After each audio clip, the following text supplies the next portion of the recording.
The Cabinet headed to East Yorkshire earlier, the first time it's met outside of Westminster under Rishi Sunak. But meanwhile, back here in Westminster, Andy Burnham, the Mayor of Greater Manchester, and Steve Rotheram, the Mayor of the Liverpool City region, were in Westminster to talk about their new book, Head North, and the government's insistence that it is levelling up. Thank you for being here. It's great to have you both on the programme. It's interesting, isn't it? Because the Cabinet have all trekked up to Gaul today, and you guys are down here in Westminster.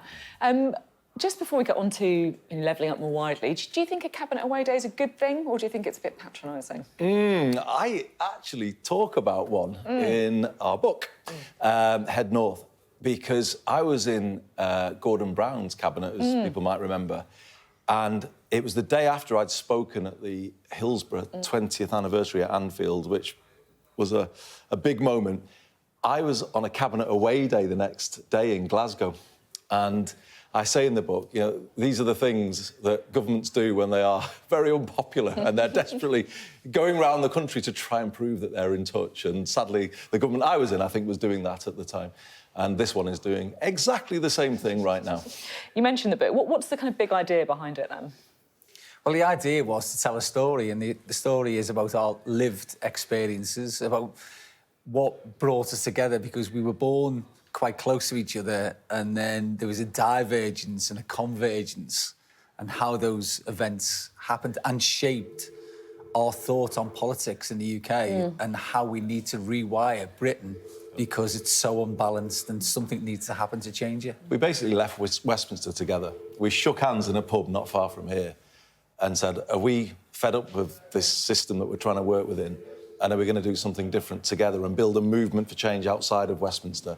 We had come to the conclusion, because of that lived experience, that the north of England could never get justice and fairness within the current political system. When you say lived experience, do you mean seeing levels of inequality around the country, or do you mean people treating you in a different way in Westminster? What do you mean by lived experience? The latter, isn't it? Really, that's interesting. Yeah, I mean, there's an interesting part in it because, genuinely, I'd never even been in the House of Commons before I was elected as an MP and walked into it and was expecting something that didn't quite manifest itself during my time there. And we saw how the constraints sometimes of that system held areas back. I'm interested in the timing of this because we're in an election year. It looks likely that Keir Starmer could be the next Prime Minister. Are you two going to be holding his feet to the fire then on levelling up? Yeah, I expect that my party will do what we all want to happen, and that is to create a fairer and more socially just Britain that everybody feels an equal part of, and that those areas that feel most left behind are given the opportunity to pull themselves up and to release that potential that areas in the north have. Are you going to be in his ear if he doesn't do that? Yeah.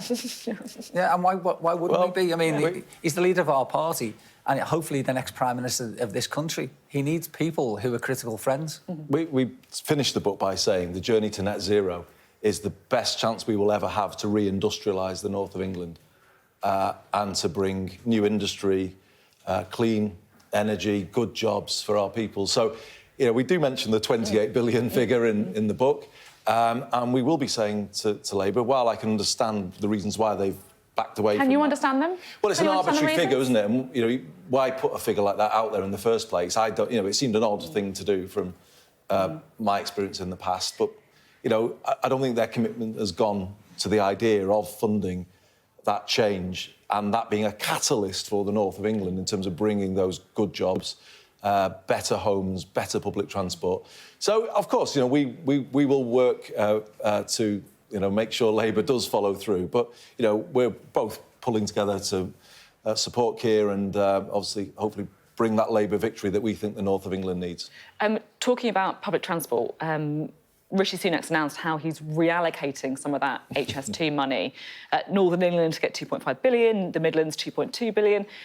I mean, I guess, you're both fans of devolution. You could argue it's a good thing that councils are getting the money to spend how they want. You're laughing at me. I get the sense that this isn't quite how you see it. Not quite, no, because, of course, what's happened during 13, 14 years of austerity is that the areas that we represent have been hardest hit, and the most money and the heaviest cuts have been inflicted on our areas. So our local authorities, our councils, can't do lots of the things that they would have been able to do if they had have had just the steady stream of funding that they had previously. To give this is a little bit like crumbs off the table, you know. Well, we're giving them back a little bit of what they took away, and they're expecting all of this applause. Now, I know you're both football fans. New boss of Manchester United, Sir Jim Ratcliffe. Now, he wants to build a Wembley of the North. There's even been talk about public money being used to do that. Is that something that you guys would welcome? Is that a good idea?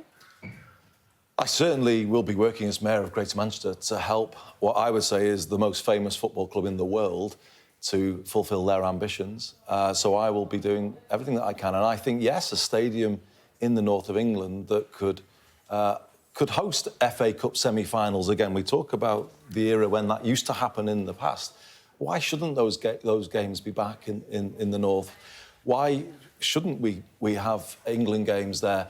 I mean, in terms of public money, well, people aren't talking about funding a ground here, but the potential for us is to use the power of that football club in a massive regeneration of the north of England. And it's actually what you've done for Everton, isn't it? You've helped a little bit with some of the enabling works for Everton. We've got to be careful because you're talking about the Wembley of the North, and there's been opportunities, and perhaps that should be in the city where the most successful football club resides, or where two teams who are the most successful cumulatively in the whole country reside. It doesn't just have to be in Manchester, and I know what you're doing here. Come on, who are you talking about there with the most successful... The very tribalism that we rail against in this, it just shows you with a football sort of dichotomy, doesn't it? But you're a Liverpool fan, right? So is it not a bit painful to see Manchester United having talked about public money funding the stadium?